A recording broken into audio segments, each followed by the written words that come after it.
के तपाईँहरूलाई लाग्छ मैले यो अहिले गरिरहेको बाइसेपको ट्रेनिङ जस्तै हेर्नु सक्नुहुन्छ भिडियोमा यो मिल्छ?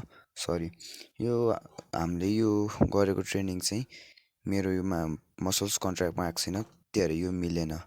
यो मिलेन नि त।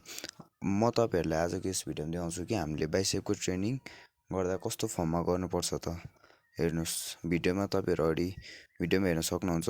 हामीले बाइसेपको ट्रेनिङ गर्ने बेला आफ्नो मसल्स कन्ट्र्याक्टमा आउने गरी हामीले जुन मसल्सको लागि बिल्डअप गर्दैछौँ, जस्तै बाइसेपको लागि गर्दैछु म, त्यसमा फिल होस् हाम्रो आएको सर्लक्क माथि लाने, बिस्तारै तल झार्ने। यो हामीले यो गरेको मतलब करेक्ट छ। हामीले जस्तै अब एउटा हातमा जति गऱ्यो अर्को ह्यान्डमा पनि त्यति नै गर्नुपर्छ रिपिटेसन। त्यही भएर म चाहिँ के भन्छु भनेदेखि चाहिँ हामीले ट्रेनिङ गर्ने बेला चाहिँ करेक्ट रिपिटेसनमा गरौँ, करेक्ट फर्ममा गरौँ। नभएदेखि ल हेर्न सक्नुहुन्छ मेरो साइडबाट हेर्ने बेला साइडबाट पनि हेर्न सक्नुहुन्छ। मेरो चाहिँ यत्तिको बाइसेप र ट्राइसेप चाहिँ मेरो 4 मन्थमा बिल्डअप भएको हो।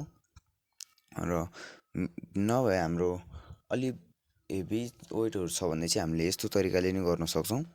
किनभनेदेखि यसले गर्दा दुवैपट्टिको बाइसेपमा नि बाइसेपको मासु मसल्स कन्ट्र्याक्टमा आउँछ।